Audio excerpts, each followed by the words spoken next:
Randy Artman. He was in the Air Force, and he's going to be sharing his story with us.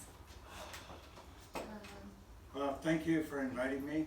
He's in there because I never really shared my story as far as my military career, so excuse me if I go back and forth on some things anyways. But I'll start at the beginning with, my dad was in the Air Force. He was right at that time when he went in, he was on a bus, and it was when the Army and Air Force were still together. Some of you may remember that. Now, the training instructor, I guess, came on the bus and says, what do you guys want? You know, the Army or the Air Force? And my dad chose the Air Force because it was right at that time that they split. And when Army went their separate ways, Air Force went their separate ways. So anyways, that's, and I don't quite remember the year. I never did look it up. Was it 49? Possibly, I don't know exactly. But anyways, so we had a military family. My oldest brother went in the Navy right out of high school in '72. My sister, older than me, a year older, she went in the Army right out of high school. And then I was third in '74. I went in right out of high school. My brother, younger than me, went in the Marines, and then there were 6 of us total. And then my youngest brother, he went in the Army, and my youngest sister, she went in, tried to get in the Navy, but she had a little spot on her eye, and the medical doctors wouldn't approve her for being in the military. But anyways, we all went in, served our country and stuff, and went down to Lackland and San Antonio for basic, went to Shepherd for training, which I learned to be an electrician in the civil engineering squadron. So then I graduated there. Then in January '75, I got to my base, which was at Nellis Air Force Base in Las Vegas, Nevada, which I spent 3.5 years there. So that was cool, you know. I mean, I got in just at, it was a Cold War, so there was no wars going on. The Vietnam War officially ended in 1975, but the involvement with the military, actually I think it was '73 that the involvement stopped, you know, as far as all the troops not being there anymore. But then, you know, after they end a war, there's always a time frame that it goes before it's officially ended, just in case something erupts, you know, they can call them back, the troops and everything back to that time. So anyways, did that. I got out in 1978 and pretty much carried on with my career as an electrician. And then it was approximately, I think, mid-90s, I went back and I went into the reserve, the Air Force Reserve. It was in Pennsylvania, so I picked up where I left off with being an electrician and stuff. But I was really, the base I was at, it was an all reserve base in, oh man, where was it? Valley Forge? No, not Valley Forge. Geez, I can't remember it right now. But anyways, so I went in, and then about, I don't know, 4, 5, 6 months when I was in, they had the C-130 squadron also there, Willow Grove, Pennsylvania. So I ventured in with that to see if I could get in with the C-130 squadron, you know, and fly and all that fun stuff. So I was able to get in. So I cross-trained from being an electrician to a loadmaster with the C-130 squadron out of Willow Grove. And we went down to Little Rock, Arkansas for a training and stuff. That was a lot of fun. So got back, and then we was kind of flying. But anyways, before I go on with that, does anybody here know what the cargo planes are in the Air Force? There's 3 types of cargo planes. You have your C-130s, which are the smallest of them. You have the C-141s, which is a mid-range, which is bigger than the C-130. And then you have the C-5s, which they are the real big ones, which that's where the nose comes up, and they can load in tanks, and their cargo payload is astronomical, but they're very, very huge planes. So I was actually in the smaller one with the C-130, and their payload was peacetime, I think it was like 75,000. But in wartime, it would go up to, I think, 150,000. So, you know, they could push it if they had to. That's Now- 75,000 what? Pounds. That they Pounds. could carry? Yeah, in the plane itself. Now that number's off. It's been quite a while since I even heard that number, and that I've been out of the reserve. But what a loadmaster does, well, let me go this way. You got a pilot, a co-pilot, a flight engineer, and then you have the loadmaster. Now the loadmaster takes care of securing the load on the plane, okay? Because when they load all this stuff in, it's mostly usually on pallets, but we also do troop deployments. When you see planes dropping troops off, it's usually the C-130 because they're very versatile plane. They just lower the ramp and they just jump right out and stuff. So, but a loadmaster secures the load on the plane, and there's certain weight areas. You have to take your center of gravity from the plane itself. Then if you're too heavy, the plane won't be able to get off the ground, okay? Then it just can't lift up because of the weight. So you have to, there's a calculation involved, and you have to calculate all the difference, however many pallets you have, and center the weight into the plane so everything is somewhat equal. And it's not tail heavy or like the nose heavy and stuff. So that's basically what the loadmaster does, helps load the plane. And if they do a drop, mid-air drop, they that's when they rig the load.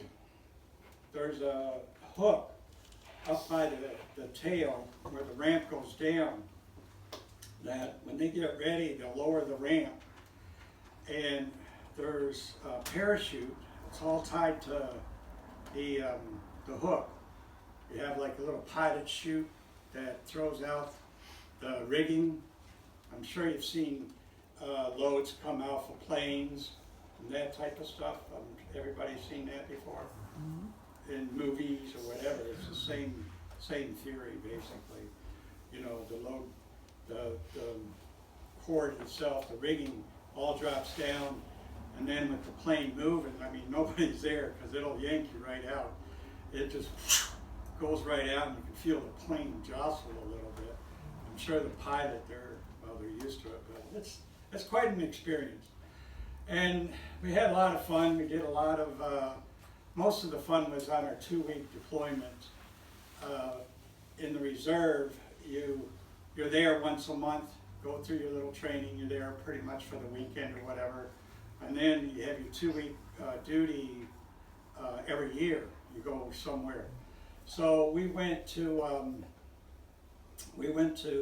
England, went to Germany, and we did like what they call a jump run, basically. It's where you go to different countries or cities or whatever in Europe and all across in the Middle East. Well, not much in the Middle East, but they'll have a load to take here to this base, to that base. We went to Ramstein and all this kinds of stuff, and it was really a lot of fun. And the biggest fun was we were doing, they're just maneuvers, but they were like almost treetop maneuvers.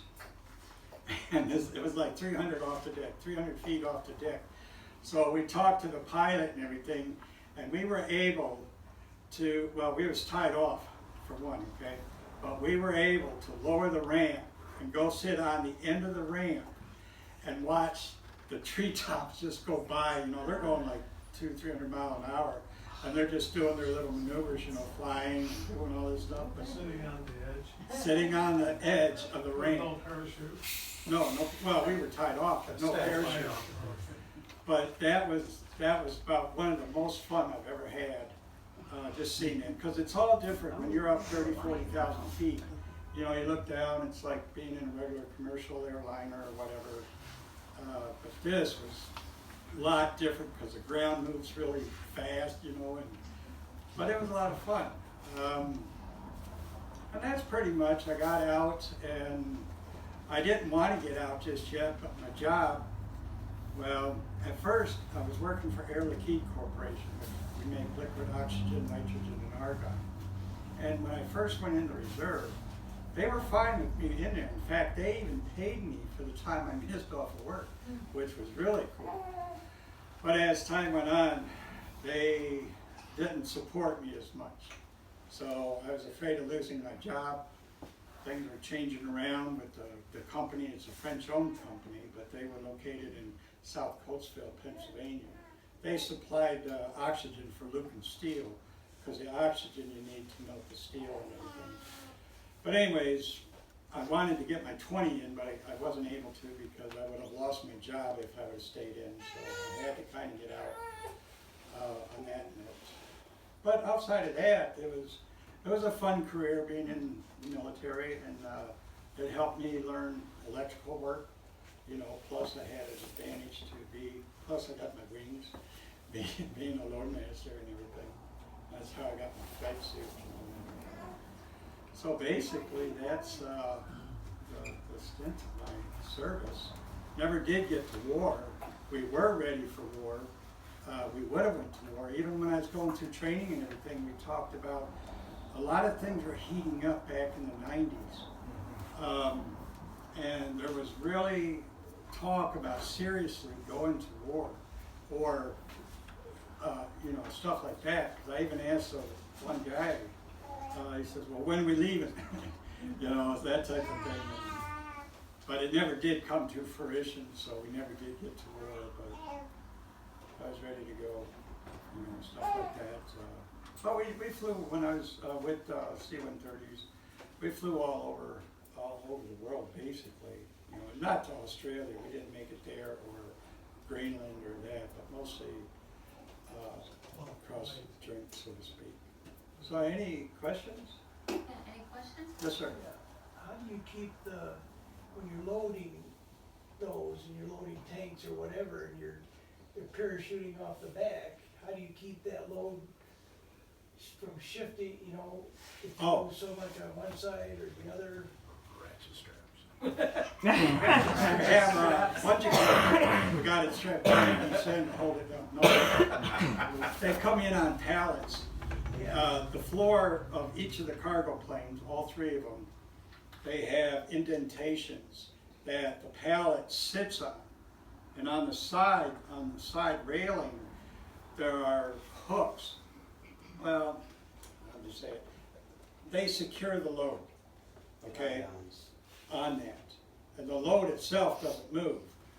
Now the ones that are going to be dropped off the planes, when the pilot says go, you know, when they get the green light to drop the load, those hooks release. And that's what, then the rigging and everything comes down. Like the Loadmaster actually is ready to pull that lever. This one drops the harness and everything. So he says go, when the green light comes on, then the loads, you drop it, then everything releases for that pallet. Then it flies right out the door. Does that change the center of gravity though on the? Well, that's what's loaded in or figured out before we take off. All of that's all figured out. Yes, sir. How many parachutes does it take for a tank going out the back? Well, okay, we didn't do tanks. Oh, These are personally Movies. the C5. That's probably the C5. Maybe the 141s can handle a tank. A C-130, I don't. We have done smaller vehicles, you know, for stuff, but there's whatever it needs for the parachute to handle the weight going down, 3 or 4, whatever. I really don't know on that. But they ever drop tanks from the plane? Oh yeah, I'm sure they have, or maybe not. I don't know for sure. You know, I haven't got into that realm of it. I suppose you could Google it, but you know, in wartime, I'll bet you. You know, where they can't land, there's nowhere to land, and they get a C5 going, they'll drop it. They got chutes big enough to handle the weight Oh, on that's it. amazing, isn't it? Yeah, but in peacetime, sometimes it's a little too dangerous. you know, where they don't really need to. Oh, I will tell you this. I heard this story. You guys, you're gonna kick out of this. You know the aircraft carriers, right? They do mostly the fighter planes and stuff. Well, this one pilot was asked, he was a C-130 pilot. They wanted him to land on the aircraft carrier. Huh? He didn't want to, but evidently he agreed to and stuff. And he actually landed on it, and you know how the tower part is set aside and you have on your other side, that's where all the opening is. He said he was about maybe a couple inches from that. He says, I'll never do it again. Just too dangerous. How big at all? That, I'm guessing they got him off, but. This is not too little, you know. No, I understand. I don't know, but I'm sure they got it off somehow. It's just the idea, because I don't know if they could build up speed fast enough. They'd have to be totally empty, you know, and just really blaring. And even with the catapult, I don't know. So they'd have to turn the ship into the wind too, so that they had a Oh, exactly. wind coming out. And They'd have to set everything up. then the ship would have to go as fast as it could. And I imagine it possible, but I don't really know. Why did he land on a carrier? Huh? Why did he land on it? Was he? They wanted, well, this is a lot had to do with the government. They wanted to know if it could be done. Because it was there. Well, you know how the government likes to live a little? They like to try stuff like that. See if, hey, let's get C-130s out there, you know, land them on the aircraft carrier and take off fully loaded and stuff. No, they, so anyways. I've seen it somewhere because I Any other That's not a imagined beast, it. 25 or whatever. Obviously, it was not a pilot that came up with that idea. No, the government kind of coaxed them and stuff. Isn't it? Is that good? Yeah, that's great. All right, thank you. Thank you very much.